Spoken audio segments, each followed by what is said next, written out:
Ladies and gentlemen, welcome to my podcast, Mr. Jeff Holst. Hey there. How are you, man? I'm good. It's good to Good. see you. You We've too. never actually spoken. Did you know that? No, this is it. No, we actually haven't, and I've Yeah. intentionally tried to leave it that way. Oh, okay. Fair enough. No worries. It's feel like I already know you. I've heard enough crap about you already, Jeff. I feel the same way in a way, actually, about you. I hear about you constantly. And I then know. I sat through a 3-day event with you. I'm pretty huge in the industry. I don't know if you knew that, but I'm kind of a big deal. Yeah, I am. I don't know if you know this, but I am the multifamilyattorney.com. Okay. Oh, that's pretty good. That's Yeah. pretty good. I got it. It was available. Multifamily lawyer was not available. Yeah, So well. you probably own that one. No, I don't, because I don't practice law. So, Well, but I'm licensed. Are you yeah, still me licensed? too. Yeah, I am. Yeah, you don't want to give that up. I mean, Well, I'm not going to. I might give up my Tennessee license, though. I might get a New Hampshire license, except it costs $1,800. Yeah, that sucks. It's kind of hardly worth it. I know. Like, So the reason I might give up my Tennessee license is because I'm cheap. Michigan has no CLE requirements. Oh, okay. And it's $300 a year. And so I'm like, I'll just keep my Michigan license and forget about having CLE and all that crap. Oh my gosh, that's exactly the same as Massachusetts. And I say that my hair, the person that cuts my hair, has more continuing education requirements than me. Yeah. That's why I'm like, that's why I'm thinking about giving up Tennessee. It's 12 credits a year, and it gets annoying after a while. But in Massachusetts, somebody says like, "Oh my gosh, that's unbelievable! I can't believe that." I said, "Really? You can't believe it? Who do you think makes the laws?" Yeah, the Supreme Court in Michigan is made up of lawyers. It's amazing how that works. Exactly. Yeah. You see how that works? Perfect. Perfect. Jeff Holtz, good to have you on my show. We're going to talk multifamily. We're going to talk you. We're going to talk about real estate. We're going to talk about all the stuff that makes, and we're going to talk about planes. Tell me about the plane you own. I don't own a plane. Oh, sorry. Okay, you're not really cool like I am. I don't fly either. Oh, really? Well, I mean, I fly like in other people's planes, like American. Well, if I came to get you, you wouldn't get in the plane. Oh, I'd get in your plane. Yeah, absolutely. All right. I've been in. It has a parachute. I prefer not to parachute. If you could land, that would be good. Yeah. You don't even have to get out of your seat. If I'm going to pull the parachute, you don't even have to get out of your seat. Oh, thanks. The whole plane just floats right down to the ground. Oh, it's a parachute for the plane. It is, yes. That's great. Yeah. Actually, I didn't even know that existed. That makes yeah. They have, this one is an after factory model.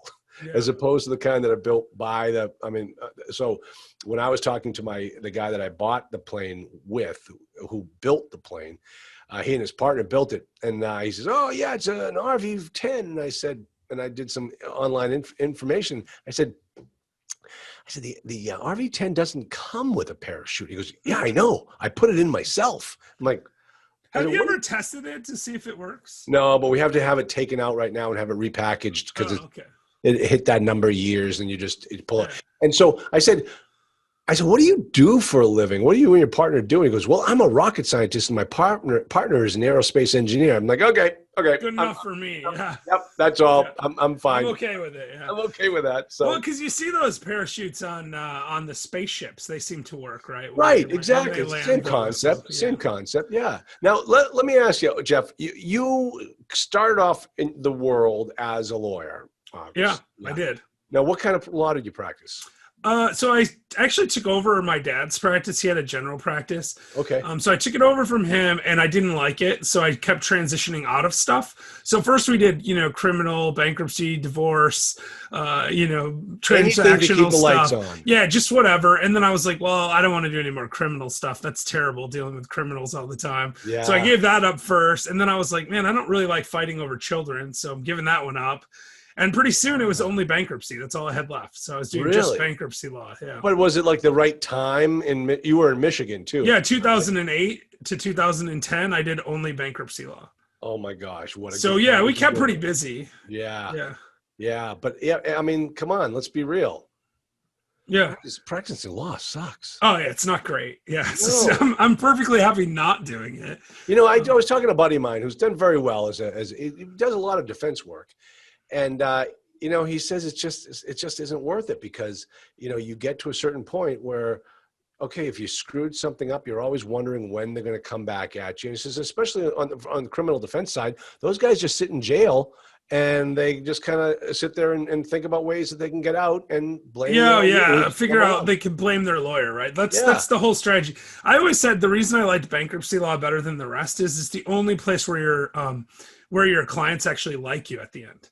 Because like, they got you. It doesn't matter. Like if even you do commercial litigation, like and you get them the best deal in the world, or you make the case go away, they don't want to pay your bill anyway, right? Yeah. But in bankruptcy, like they pay you a fixed amount up front, and then they never think about it again. And then when you're done, they're like, "Wow, my life's way better."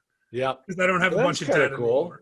But divorces, no one likes their divorce attorney. No one likes their criminal attorney unless they're an actual bad guy that got away with something. Yeah. And I didn't want to do that. So like if you want your clients to like you, you should get into bankruptcy. Yeah. Or just don't practice. So strange. Law. I had this one buddy of mine who was I went to high school with him, and he was representing this guy, and he was a character to begin with. The guy, the jury comes back in and says, "Hey, what's the we find your client guilty on all accounts." And the client sits down. He's like, "Oh my gosh. Now what do I do?" And the guy looks at him and says, "I don't know about you, but I'm going to lunch." It's terrible.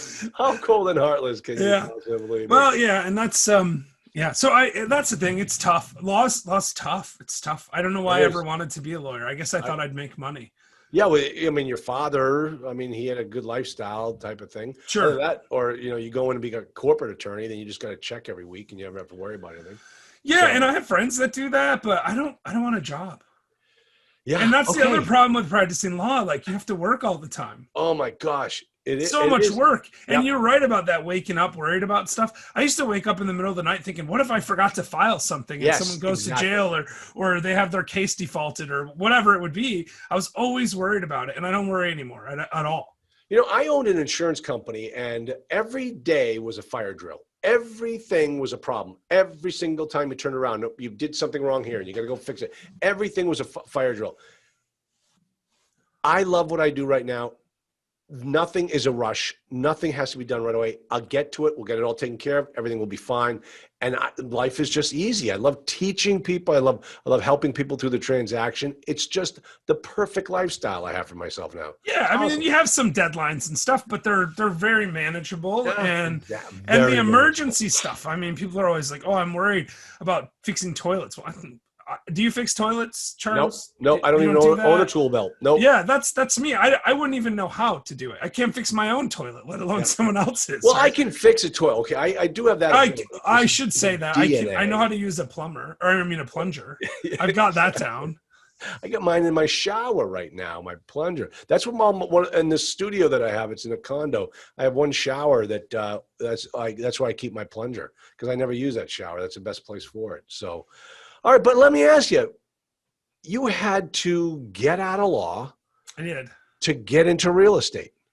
Yeah, I mean, you wouldn't necessarily have to do it in that order, but that's how I did it. As a matter of fact, it's a good point you made right then, because I think the first 4 apartment complexes I purchased, I bought from lawyers.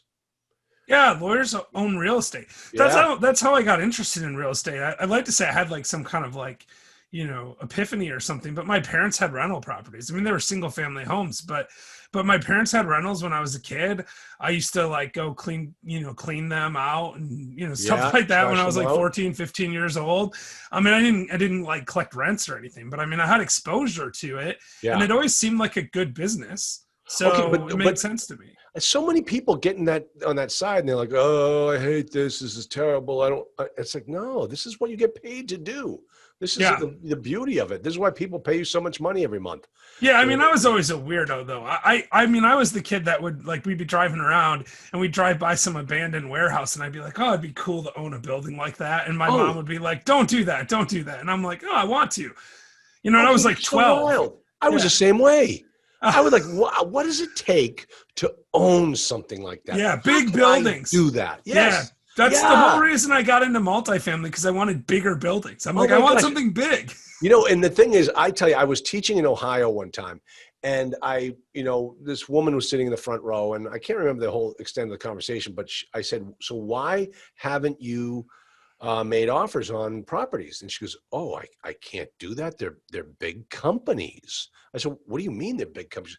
Oh, the people that own the people that own those things, that's just a big company. I wouldn't even know where to begin. I said, listen, every property I have bought, I bought it from a person. Yeah, And for sure.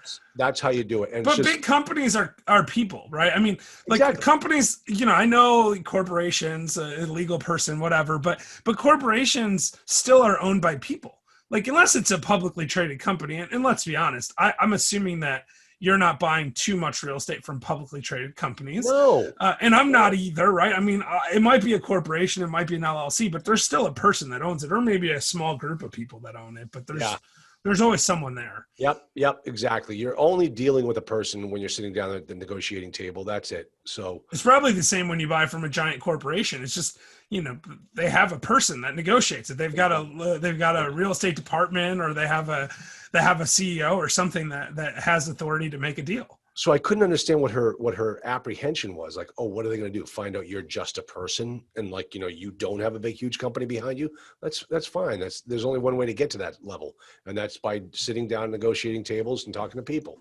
So, I think that's a life lesson. Actually, people worry about this stuff all the time. This is why I can just walk up to someone as famous as the multifamily lawyer, or whatever you're calling yourself, right?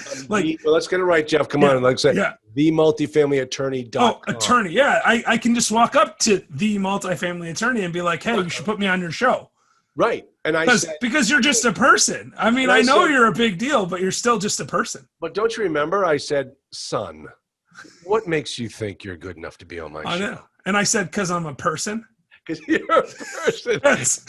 Get to know me. I'm a person. No, but I mean, I really think this is important. This is one of my life secrets, is that every person is a person. And I know that sounds very repetitive, but if you remember that everyone's just people, then you're not intimidated to be around them. Yeah. And I can hang out with famous people. I can hang out with a guy who works at the convenience store on the corner. It doesn't matter to me. They're just people. Do you want to know who the most famous person I ever met with and broke bread? You may remember his name. His name was Edward Bennett Williams.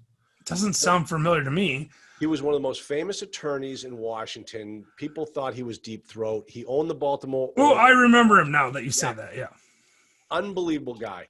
And he was my father. He was my roommate's father in college. And so we were, seniors graduating, and senior week, we're all getting ready to say goodbye. And EBW comes up from Washington, flies, his private jet, gets up here and takes us all out to the Ritz-Carlton. And we go out to the Ritz-Carlton, best cup of chowder I've ever had to this day from the Ritz-Carlton. And we sat there and we told dirty jokes the whole night long. And we had him laughing his ass off. And it was the most fun I've ever had. The next day, my mother, Irish Catholic from Dorchester, she knows all these people. And she said, what'd you do last night? I said, oh, I had dinner with Tony's dad. He goes, you had dinner with Edward Bennett Williams? And I said, yeah. Well, so how was that? Did you ask about Sam Giancana? Did you ask about Deep Throat? I said, no, we just told dirty jokes all night long. My mother goes, 4 years of college, wasted. But the thing is, if you see the guy again, he's friendly with you, right? Oh, if you ask him about Deep Throat, he shuts down. Oh, he won't. He doesn't want to talk about it. Listen, 2 years later, he passed away, and Evan Thomas wrote a biography about him, and I read that biography, and I was blown away. My first reaction after reading the biography was like, oh my gosh, I had dinner with this man, and all we did was tell dirty jokes. Why didn't I ask him about all these things? And in the book, Evan Thomas said, one of the best, a good evening for Edward Bennett Williams is considered an evening sitting around the table talking about telling dirty jokes all night long. I said, that's all I needed to hear. The guy is such a regular guy. It was the most. But that's the thing with most people, right? So, if I run into a celebrity, I ran into this, not that this person's super famous, but I ran into Vanilla Ice at a Steak and Shake once at 3 a.m, right? And all these servers were I used to hang out there when I was in college. And these servers were like, I think that's Vanilla Ice. And I'm like, yeah, it's Vanilla Ice. They're like, I don't even know if I can go take his order. I'm nervous. I'm like, I'll take his order. I don't even work there, right? I'm like, I'll go take his order. So I go, hey man, what do you want to eat? He goes, do you work here? I go, no, but they're all afraid to talk to you. And he's like, hey, sit down. You can order for me. Okay. So I sat down. I had dinner with Vanilla Ice because I don't get intimidated by people. Yeah. If you treat people like people, they're fine. No, exactly. And if you're intimidated by them, it says something about you. Like, why do you think you're not entitled to be and like that's the person? That's the advice for your student, right? It's like, just go talk to these people. Like you can buy apartments. You should buy apartments. So go do it. Yep. And the way you do it is you got to make offers. That's the starting point. Because if you don't make an offer, you're not buying anything. Okay. Are you just trying to steal pages out of my book? Is that what you're doing right now? My thing, I tell, if you're not making offers, this is nothing more than a very expensive hobby. I may have heard you say that before. I think you stole that from me. I probably didn't steal it from you because I agree with you. I repeated it. Okay, but no, I trademarked it while we were standing right here just now. You might. Okay, cool, no problem. Okay, cool. No problem. I actually just, I'm not getting into a trademark war with you. You can have that trademark. It's yours. Infringement. It's all yours. I will from now on. I will put a little TM in the air every time I say it. I'll be like TM. What was that guy's name? Mike Wayne's World. He did the. Mike Myers, yeah. Mike Myers. He did that other movie, the Love Guru. Everything was TM. I walked around. He TM'd everything. He trademarked everything. It works, right? So that's how that works. I think that's the legal standard. As long as you do a quotation mark and TM in the air, then you're good. Good. That's why I went to law school, to learn all these things. Yeah. Oh, just to be clear, I'm not giving legal advice right now. In case anyone's wondering. Yeah, you can. I'm just not. I don't give legal advice. So especially about trademarks, patents, stuff like that, I don't know enough about it. Okay. The other thing you talked about is people worrying about stuff. And worry I heard it said the other day, worry is interest on a problem that's never happened. Yeah, something like that. Yeah, I've heard that. Like that. And I just thought, man, that's so true because it never happens. You worry about it, it never happens. Everyone worries about stuff sometimes. I mean, I worry about stuff. I try not to, but my worries are usually stupid. I usually worry about things that, even if they do happen, aren't that bad. Like I'm not worried about, what if I go on Charlie's show and he doesn't like me? What am I gonna do? You know what I'm gonna do? I'm gonna hang up the phone when we're done, and that's gonna be the end of it, right? I mean, it's not like why would I worry about that? Yep. Gary Lang, worry is like interest paid in advance on a debt that never comes due. Yeah, see, that's exactly right. Gary Lang. George Lang. I'm sorry, I don't even know who that is. George Lang. Well, I don't know who Gary or George Lang is, but I'm sure that he's a smart guy because I agree with that quote. TM. It is. That's what I'm going to do now. My new thing. I'm TMing. I agree with that quote. So you can't say that anymore. No. Go ahead. That's mine. No, okay, fine. Yeah. Okay. Damn that George Lang. Why couldn't he have trademarked it? But no, we had to wait for you. No, I'm not trademarking his quote. I'm trademarking the quote. I agree with that quote. Oh, okay. So now you can't agree with anything without paying me a royalty. That's I can twist it around, or I can just give you credit for it. That was a beautiful thing about law school, writing papers in law school. You could plagiarize all you wanted. Just footnote it. Yeah, that's fine. I had a whole page of somebody else's work, and it wasn't. I didn't own a thing. That's true in life too, by the way. That's another life lesson right there. It's just giving it away. Yeah. No, listen. No. You can plagiarize like crazy as long as you tell the truth. Yep. Right. I mean, you can steal ideas from people. Like when Charles says, "If you're not making offers, it's an expensive hobby." Yes. I can just steal that idea, and it's fine. It doesn't hurt anybody. I just say, "Hey, my friend Charles told me." Let me ask you this, attorney: can you defame somebody all day long as you tell the truth? Well, I mean, yeah. No. You can't. I mean, well, there might be a limit to that. I don't do it. I don't do it myself. I try never to say negative things about anyone. Well, it's another life lesson of mine. My point being is it can't be defamation if... Well, yeah, that's what I mean. Like, it's not defamation, right? Because it's true. Right. All right, so listen, you got sick of law. And you knew about real estate. How'd you make the transition? Well, listen, so it wasn't quite that clean. Yeah. I got diagnosed with leukemia, and I thought I was going to die, and I was 30. Oh, wow. Man. Yeah, so that was 2008. And I couldn't work for a while, and I ended up bankrupt. Really? Personally Oh, you did. bankrupt, yeah. Yeah, so I So went personally bankrupt in 2010. So okay, I so went from bankruptcy attorney to bankruptcy. wow. Yeah, and it was $5,000 to $6,000 a week to keep the law firm open. And Yeah. I had another attorney quit the week before I was diagnosed with leukemia. So I went from 2 practicing attorneys to 0. Then it was contractors and not taking new cases for a long time, and piled up just tons of debt. And it Yeah. was the wrong time to be piling up debt. I'm sure you remember 2010 wasn't the easiest year to have a bunch of debt. And I paid all, listen, I'm probably the weirdest bankruptcy attorney ever, because it'd be, the knowledge I have, it'd be kind of easy to manipulate the bankruptcy code, honestly. But I didn't do any of that. You know what I did? I paid my mortgage the day before I filed bankruptcy. Like I had everything current that when I filed, because I'm like, you know what? That's not me. I'm doing this because I don't have a choice. Yeah. But I do have a choice to pay my mortgage payment right now. Yep. Yep. Which is really dumb, actually. In retrospect, I'm like, I should have kept that $1,500, because I could have exempted it into bankruptcy and just kept the money. But I was like, no, I'm still living here. I'm paying the mortgage, and that's what I did. Wow. Now, where were you in your life? Is married, kids, what, or anything like that? Yeah, no kids. Married, 3 dogs. Wow. Okay. Yeah. So.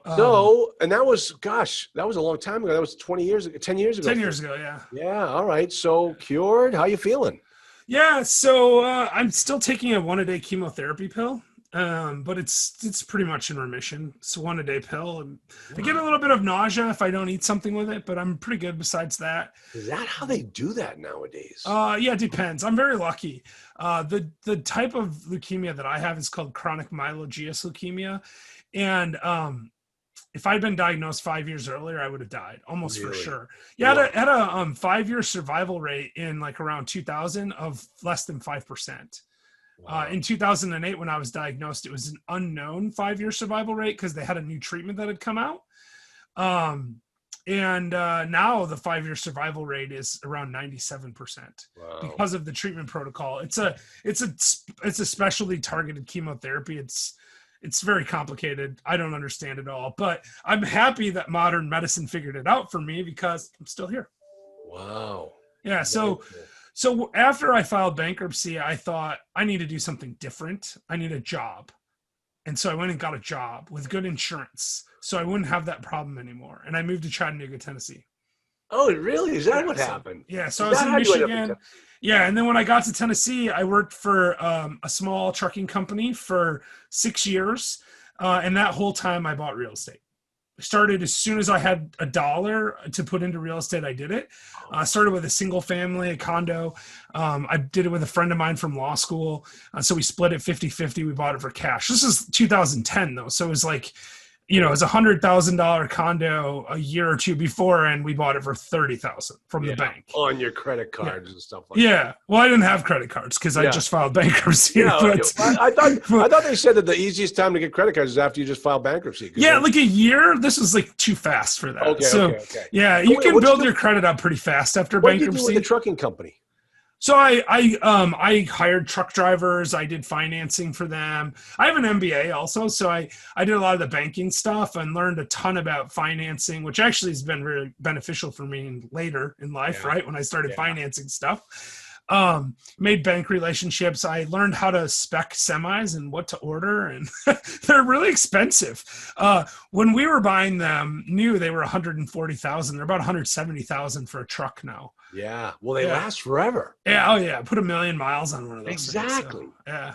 Yeah. But and then I learned things. I did modeling. Like we would figure out that after about 500,000 miles, our maintenance per mile cost went up. So that's when we would get rid of trucks. Yeah. Is at about 500,000 miles. And then we go and we would save enough to cover the extra cost. So we financed this stuff over, we were doing about 80,000 miles a year on our trucks because we were doing short haul stuff.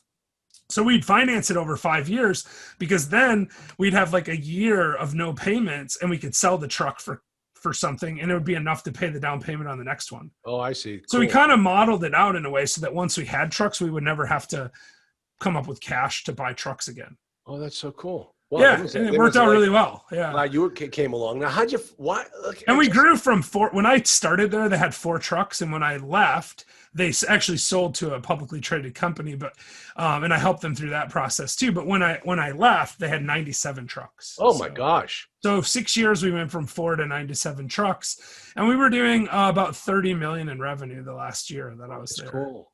Well, why'd they pick you? Well, how'd you get down there? Well, it was a family deal. I knew the people. So, it was one of those things, small company. And I made a deal where I got some bonuses if we grew it to a certain size. And I used all my bonuses to buy real estate. Oh, good for you. Okay. So you started down there in Chattanooga, which was a good market. Good market back then. Yeah. Great market now. It's still a great market. Yeah. I love Chattanooga. But actually, I didn't buy in Chattanooga. I bought in Michigan.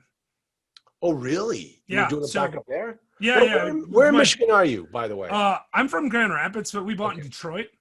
Okay. Yeah. We were buying suburbs of Detroit, not in the city limits. Okay. Nicer areas. And that first condo I bought, I still own it. It's probably worth $150,000 now. Hey, do you know Mike Simmons? Sounds familiar. Yeah. Flip hack. Live flip hacking. Oh yeah. I know. I don't know him, but I know my show. He was on my show the other day, and he wasn't worried about coming on my show one bit. No, well, I wasn't actually worried about it either. I was actually fairly confident that we'd be okay. Oh, that's good. I mean, in fairness, it's another one. In fairness, it's not my first show, so this ain't it might be my first time on your show, but it's not my first show. So you've never seen a show like this one before, I'll tell you. Well, I've seen this show before, actually. So. You have? Yeah, I thought I might as well check you out. Did a little cyber stalking. Oh, you did? Did you see my opening intro? I did. It's nice. Isn't that pretty cool? I love that. That cracks me up. My kids. It's been a while. Since we scheduled this a long time ago. I know, because you kept breaking off the engagement. You kept not showing up. I was sitting here for an hour. I remember it a little different than that. I remember I picked the first available date and it was 3 months out. So you must be insanely popular. I told you, I'm huge in the industry. You did tell me that. You should trademark it.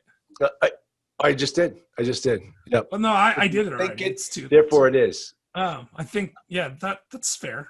So you and your buddy from law school were buying these homes back up there in the suburbs. Now, when you say suburbs, we're talking like Troy, we're talking like Royal Oak. Birmingham. Birmingham. Yeah, nice areas. My wife's from Birmingham. Yeah, so we bought, the first 2 deals we bought were in Birmingham. The next one was in Rochester. And then we were out of money. So then we started doing private money stuff. Okay. So we were just raising money from people that we knew to loan. But actually, we created this thing that may or may not actually, in retrospect, been the right way to do it. But the deal was we had this guy that had some money, and we started a company with him, and we each owned a third of the company, and he would loan money to the company, and we'd go buy stuff, and then we'd pay interest to him. But he wasn't that active. He was active enough, let's say. Yeah, but it was his company. Yeah, he owned a third of it. Yeah. We were all general partners, but we didn't finance anything except for every dollar we financed for the first 3 years was money he loaned the company. And so it's an easy deal to do. For him, he was looking at it I get 6% interest on my money, and I trust that we're going to have some equity upside over time because it's a good time in the market to buy. Yeah. And he didn't want to go find deals. So we went and found deals, and then he would buy them for us. How much money were you talking at that time? Well, we ended up borrowing $1 million from him over about 3 years, something like that. Okay. And we paid some of it back. We still owe some of it, but we still have the company together. And actually, we later 1031 some stuff that we owned and bought a 32-unit apartment complex. So we've got that in that company. And yeah. Okay, so let's get into that type of discussion. So you're doing homes up there in Michigan. Yeah. When did you make the break from homes to multis? So when I quit working, actually. Okay. So I had, we had about 50 some units, and when I went through the transition out of work, I got 6 months severance, and I didn't want to go back to work. So I thought I got to figure something out, because we were just reinvesting every dollar we got. Our deal was, we had these units and we owned them together, and neither of us needed the money because we had jobs and money coming in from elsewhere. So we just reinvested every dollar for that whole time. And so when I quit working, I knew I couldn't rely on that because my partner expected to just keep reinvesting all the money. We've distributed a little bit since then, but not a lot. And so I took my severance and I bought a 12 unit. That's what I did. Where in Michigan or in Chattanooga? In Chattanooga. Yeah. Oh, good for you. Yeah. So, and I bought that with my dad. So like, it's like we partnered on it and still have it. We just refinanced it, took all our money back out. So good for you guys. Yeah. So now your return is what on that property? Oh, it's infinite for sure. It's more than infinite. I don't know how you calculate it really. Like the thing is, like you'll appreciate this. That deal when we bought it, the rents were $614. That was the average rent. I just rented a unit last week for $1,050. It's been 3 years. Wow. That's insane, right? Chattanooga. Yeah. Yeah. It's partly the market. It's also, we put money, I mean, we reinvested we didn't take money out of that. There was actually a bad strategy to generate cash flow for myself because the first 2 years we just put all the money back in. Oh, because you were planning. Yeah, we were renovating it. So it was a weird deal. So it's 3 buildings, and it had 6 laundry rooms for 12 units. So they had these shared laundry rooms like attached to the back. It was really weird. So we split the laundry rooms. It was a big process, and we had to do parking lots and roofs and windows and some other stuff. But no, it's been worth it because we got a huge value uptick. Yeah, no kidding. Pull all of our money out. It was on LoopNet. Really? Yeah. Well, again, remembering that I didn't know what I was doing then because it was the first deal we ever did. I actually probably overpaid a little bit. Yeah, I was going to say, the other it appraised, but I don't trust appraisals very much, so I don't. Yeah, they pretty much always. It's amazing how they always come back at exactly what your purchase price is. Oh, no kidding! Right? Like this, our appraisal was $650 when we bought it, and we had it under contract at $640. Yeah. Yeah, it's amazing. It's crazy. And by the way, it's worth more than that now. I'm confident of it, but because the market's been insane the last 3 years. And we bought that too. It was October of 17, so it's just 3 years ago. Wow. Yeah. So that was the first multifamily. And then my partner in Michigan, I think, kind of got jealous when we were doing that deal. So he quickly found a 19 unit that we bought in East Point. So you're familiar with Detroit. Were you on that one? Yeah. So we bought that. We bought that in November. So I bought my 12 unit in October, 19 unit in November. All right. And that one I'm like a 1/3 partner on, but yeah. And well, just so you know, we're refinancing that one too, by the way. Well, that thing just appraised and it's closing like in a week, and we're getting all of our money back out of that one now. So and you're gonna roll it over to something else, or is this gonna pay for your It's gonna pay for my plane. That applies. See? Yeah, that works. It's beautiful. It's just beautiful. Well, it's going to pay for me to buy a plane ticket to fly up to wherever you are to get on your plane. Exactly. I'm here in Boston. Boston. Yeah, I thought you were up there in Massachusetts somewhere. Yeah. And the other thing I say, just so you know, this is another trademark, a Dobbins trademark, is LoopNet is where deals go to die. Yes, I know. That's why I hesitated to. I know that was that's funny. Where I got it.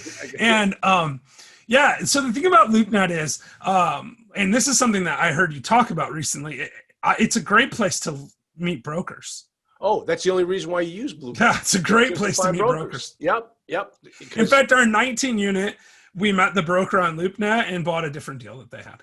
Interesting. Yeah, and that was the second deal we did, and then the 32 unit that we bought shortly, like about 3 or 4 months, maybe 5 months after that, was from a different broker that we met on LoopNet that we didn't buy the deal that they had on LoopNet.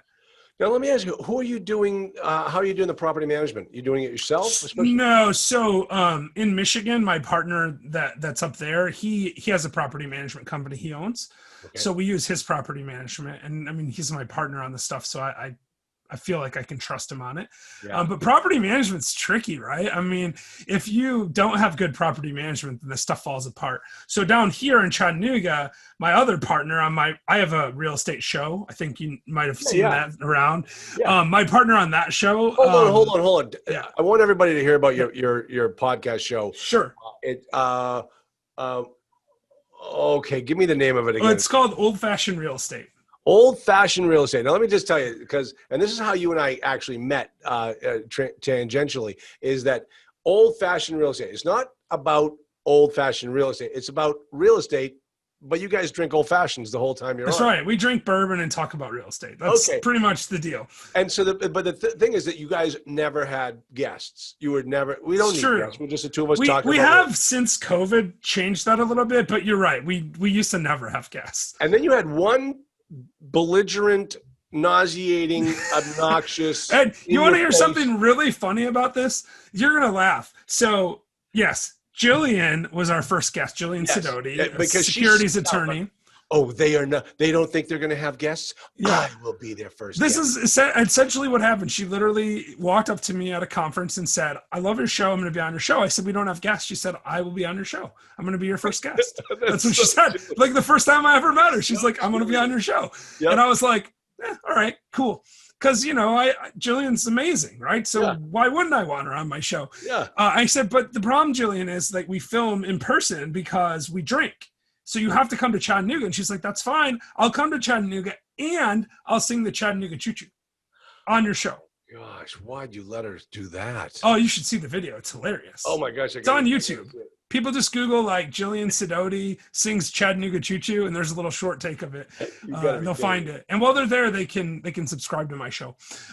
Because you're using her now as your whole marketing plan. That's my marketing plan in life, actually, Jillian Sidoti. I just hang out with her, and I figured it'll work itself out. Well, let me tell you something. Jillian Sidoti, Chattanooga. I'm actually doing it right now. Yeah, do it. Yeah, I mean, it's not too hard to find. I don't think. I could have probably just sent you a link. Oh my gosh, you are not kidding me. No, I'm dead serious. Yeah, she sang it on there. But you want to know the funny part about this? Gosh. So that day when we filmed that show was 1 year ago today. Really? Yeah. Oh, yeah. It came up on my Facebook today. 1 year ago today, October 7th. Now I just gave away that this isn't live. People will be like, "Oh." No, I never do anything 7th. live because I have. Yeah, I know. They're gonna be like, "I know." Well, yeah. I put you through the filter and make you look 30 pounds lighter, and you're gonna be beautiful. You're gonna be. That's that's really funny that you say that because I was just with Jillian this weekend in Vegas, and look at that. There's Jillian now. Oh my gosh, here she is. Jillian, welcome to the Take the A Train podcast. And we'd like you to sing "Take the A Train" if you'd like to be on this. And you got to unmute yourself. I know you never unmute yourself. Am I unmuted now? Yeah, you are unmuted. Yeah. Okay. Yeah. He said, if you can get Jillian to sing on your show, I can get Jillian to sing on my show. That's literally what he said. And I'm trademarking that. All I have to do is snap my fingers and Jillian just appears. I can do that too. I know Jillian. I've met her. I don't think I know the A Train. Does it have lyrics? Yeah. It's an easy one to sing. You just sang it. It was amazing. Yeah. Good job.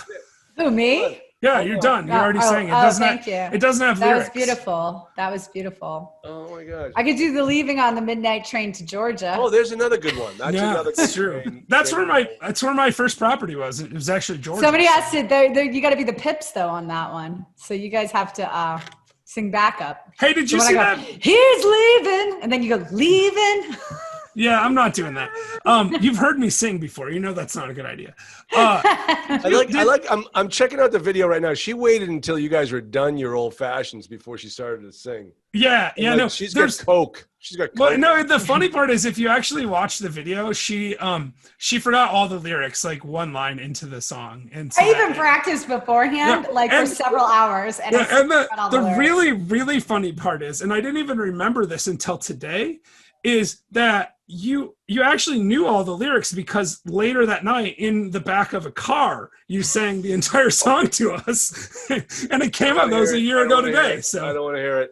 God. No, in the back of a car. No, we wasn't not like that. There was a whole bunch of people in a car. We were carpooling. I definitely don't want to hear that. I definitely don't want to hear that. We weren't that drunk. That was after a cocktail party, so I do think we had a couple of beverages, but we did, which is why we weren't driving the car. Yeah. Who was driving? Nancy. Nancy was driving because Nancy doesn't drink. Oh, yeah, sure. Yeah, the token Mormon. You got to bring the token Mormon. Actually, I'm not entirely convinced Nancy was driving because this was on the way to the cocktail party. Jeff, I thought you were going to say, I'm not entirely convinced that Nancy is a Mormon. No, I'm pretty convinced of that. I mean, it would be a long con that I don't understand for her not to be Mormon at this point. I am not convinced you're Mormon, though. No, me? no. No. Neither of you, actually. We left the CLDS or whatever it's called. LDS. LDS. He's a very convincing non-Mormon. He can't even remember what it's called. CLDS. He's an over the road He's an over the road truck driver. That doesn't have an S on it. That's just a CDL. He's CLDS. Commercial Latter-day Saints. That's what I was trying to get to. That's what. Okay, all right. So TM. Did you guys solve all the world's problems on the podcast? Pretty much done. Pretty much done. We discovered that you can trademark anything you want. Oh, and no, actually, the reason why I brought Jillian on right now is because I wanted to have her explain to the world about Jeffrey's, issues with the securities problems with his partner. Because, he says, I don't know if it was completely legal, but we did it anyway. And, I did say that. Yeah. What was it? Oh, I've already told you about it. You said it was I'm fine. sure you have. You said it was fine. It was fine. No. The guy was a part owner of the company. He was a third owner. He just plowing money into it. That's right. Security. He wasn't purchasing a it was all it was Charles, Jeff and I want to buy that deal in Nogatoshus. Should we buy it? Oh my gosh, you guys. Yeah, tell me why not to. I want someone to tell me not to. Okay, it's anytime somebody I'm keeping in mind I buy stuff in Detroit, right? Just remember that part of the story. But you've been to Detroit. What's the difference between Detroit and Nagadoches? How do you know I haven't been there? Maybe I'm a big fan. Look at yourself. Look at yourself. They would see you come. They would see you coming 1,000 miles away. Yeah. Oh. No, Nagadoches is a very tough C-class property, C-class market. You're be able to get, go in there and buy cheap. You just can't get out. It's tough to get your investment dollars out of that type of marketplace.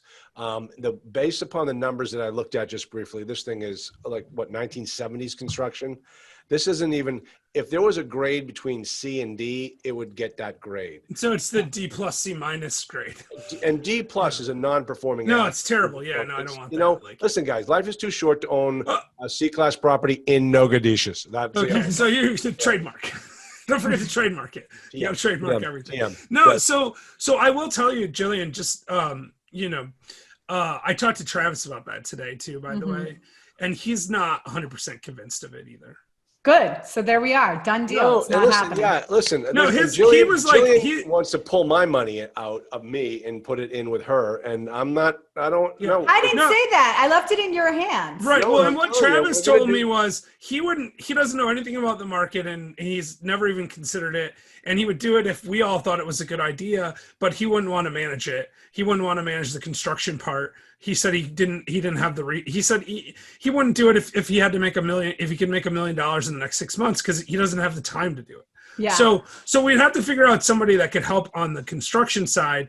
And I don't know anybody. No. I don't know anybody. Listen, I've done this one time before, and I don't want to get it. I mean, look, I don't want to put my money into something that's going to be a pain in the ass, and I'm never getting my money out of. We have plenty of deals. You got your A-class in Chattanooga, Jeff. Well, we haven't got that under contract yet, so we'll see. But I mean, if I get that under contract, we're gonna have. Yeah, we got to do that. I like that one. I like that one. Saudi Daisy, actually, since you know Chattanooga so well. Saudi Daisy. Yeah, not you. You've never even been to Chattanooga, and you forgot the lyrics to our song. No, but here's the thing. I do know the map, and I know where I'm going to live in Chattanooga. It's true. If, in fact, I ever move there. Okay, so if you go where you were planning on living, and you just take a left, that's where this is. Yeah, I'm going to live in a lake house or a river house. Yeah, this is on the other. This is farther away from. Oh my gosh. Okay, yes. Now I'm getting. It's all coming back to me right now. Jillian calls me up and says, "What about Chattanooga? What about Chattanooga?" I'm like, "What about it?" She says, "You know what it costs to live on a lake in Chattanooga?" I'm like, "Yeah, it's nothing like where you live. That's for darn sure." That's true. I mean, I have a lake view in the winter. Like, I mean, I'm not really on the lake, but like if you stand in the corner of my driveway and like go like this, you can see the lake. Yeah. In the winter when their trees are. Michigan? No, here in Chattanooga. Oh. Yeah. Yeah. Michigan's cheap to live on a lake too, but that's because you only get like 2 weeks a year where you can use the lake. No kidding. It's so cold. Two neighbors on my street are having built-in pools put in. Do you know what it costs to put in a nice new built-in pool? Like close to $100,000. 130. Yeah, well, it's more expensive up by with you. the house, with the pool house. Yeah. That sounds right. It's going to be a lot super more expensive. Pool boy too. And so this is that's a divorce waiting to happen. Oh, that's like my next door neighbor. Oh, I can't go. My next door neighbor had his basement redone. Cost him $500,000 to have his basement redone. Yeah. Because his wife ran off with the contractor. So yeah. Then the contractor became my next door neighbor. So. Oh, is that true? All true. Not going to get edited. Not getting edited. All true. All true. That's a terrible story. I don't like that. Oh, I know. I don't like it either, and that's why I got out of law. See how I turned it back to where we were. Get out of law because I don't want to deal with stuff like that. No, you see how we turned it back to Jeff. Like, yeah. This is I didn't even tell you all the best stuff about me. We didn't even get to it. We just got distracted, and you were like, "I'm getting Jillian to come on the show." You got 4 minutes. You got 4 minutes. Jeff and I went to Vegas this past weekend. We did, and I got all kinds of great Jeff stories. We had a good time actually in Vegas. Charlie, so you guess never what? told me. Wait a minute. Hold on. No. You never told me you were going to Vegas with Jeff. You never told me that. Well, I decided actually on Thursday. So it wasn't like she had a lot of time. She was already in Vegas when I decided to go. Yeah. Fine. So I didn't really go with Jeff. I just happened to be there with Jeff. But listen, Charlie, so hey, well, hold on before you go. Is stuff actually happening in Vegas right now? Kind of. Yeah, it was interesting. It was interesting to say the least. I mean, there's no shows or anything, but we met up with some people from our show. People super fans. Right? That came out to see Jillian and Jeff in Las Vegas. Oh, okay. From Last Life Ever. Because you guys have your own podcast. We do, yeah. Last Life Ever. That's right. People should follow it. It's great. Totally not real estate related at all. It's not. It's about living the best version of your life. You get to do stuff like hang out in Vegas with us. That's what we do. So listen, Charlie, guess what? Jeff and I were talking, and I was like, what's your favorite hotel? Guess what he said? I hope he didn't say the Trump Plaza. He did say that. He did? In Vegas, it's definitely my favorite hotel in Vegas. Really? I like it. It's such a nice hotel. Was nice. Really? Yeah. No, remember how great it was, Charlie? You walk in. It's such a great hotel. The service is amazing. The bedding is the most comfortable I've ever been. Yeah, Jillian and I got a big, huge ballroom for the 4 people that showed up. No, it wasn't. It was it was a boardroom, not a ballroom. It was a big boardroom. Boardroom. And, I guess that's more appropriate than you getting some other room at the Trump together. And there, I mean, that's what you started to say. Like you were like, last time I was at the Trump, Jillian and I got this big room. And I was like, wait a minute. No, so and my family was there on that one too. But just to be clear, your family was also there when we were in Vegas together. Yes. So, but I think we're going to do an event at Trump again because everything's on sale right now. I told this to somebody today, by the way, Jillian, and they were like, I'd go to that. See? So, Charlie, we should do 2 days of a real estate event, and then Jeff and I can do 2 days of a Last Life Ever event. Perfect. Yeah, we'll do it. Let's do that. Get bulk pricing. Yeah, bulk pricing. I like it. I might even show up at your real estate event if it's at the well, same you know what place we're going to do anyway. You know what it's going to be? It's going to be the Chairman's Council. Our Chairman's Council will have a meeting and in Las Vegas. I love it. That's what we have to do. Yeah, that is our top line. If you want to work with Jillian and me to own multifamily property and raise private money, you got to be in the Chairman's Council. And that Jeff, you going to join the Chairman's Council? Probably not. No, actually, Jeff, it sounds like a great idea, though. It is, and the thing is, I mean, honestly, like there's huge value. The problem I have is I feel like the value of your Chairman's Council, reality is the two of you, and I'm talking to you guys now. I just call you up. Jeff, that's the problem I have. No, here's the thing: is that the application process to get. You're denying me, is what you're saying. You were rejected. That's actually Jillian. I didn't want to admit it. The reason I'm not joining is Charlie said I'm not allowed. I'm not allowed. So sad. I told you, Jeff, at the beginning. I might join. You might be surprised. You never know. You're not going to be on my show again, and you when we hang up, he's going to You know what? Terrible. You don't have to be on your show this time. You can just delete it. It's a file. Like, it's just gone like that. It's going right in the trash can. Like, hey, when's my? Yeah, you know, Deb, my assistant's going to get emails from you like, hey, when does my show go live? When can I post it on? Do you know? I've already forgotten I was on your show. I don't even know who you So are. I'm probably not going to send emails Right now. Every once in a while, I wonder if I'm on someone's show. I'm like, I feel like I was on that show, and then I go search for it. But that's my gosh. it. Okay, no, listen, I do podcasts. I've got. They just told me it's going to be 3 months before the next podcast hits the air. Yeah. And they asked me like, hey, tell me about this podcast with this guy. I'm like, give me a little bit more. Give me a little bit more. Give me like you know, what did he look like? You know, where's that type of thing. Once I hear the story, I remember everything. It's the faces I forget. And believe me, Holst, I've already forgotten what you look like. Okay? Yeah, that makes sense. That makes sense. But you know what? Here's the thing. I won't have you on my show then. Oh, no. I'm going to be your first guest on your show, in person. That's not possible. I already did that. Yeah. No. Okay, no, we had guys. a first and second guest on my show were recorded a year ago today. I'll play it on the piano. I'll do it in double harmony with myself. Okay. All right, listen, I'll tell you what. I'm going to start a new show just for you. So you can be my first guest on my show. Yes. What's it going to be called? It's going to be called Family Attorney. Jeff started. It's going to be called Jeff started the show just so that Charles would do a double harmony. .com. Yeah. Trademarked. Definitely trademarked. Well, this has been fun, guys. Oh, yes, it has. And we are coming to the end of my show. And I'd like to thank you, Jeffrey, for being here finally. That you've decided to. Yeah.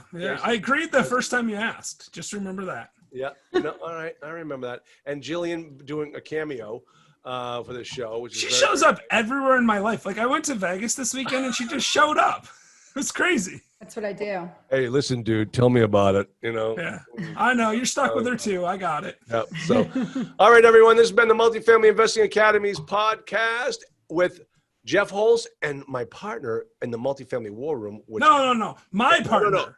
My partner. No. Okay, how do I mute him? How do I mute him? I'll mute myself. Jillian Sidoti. Thanks, guys, for being here, and we will all chat later. Bye. Bye, guys. Till Vegas.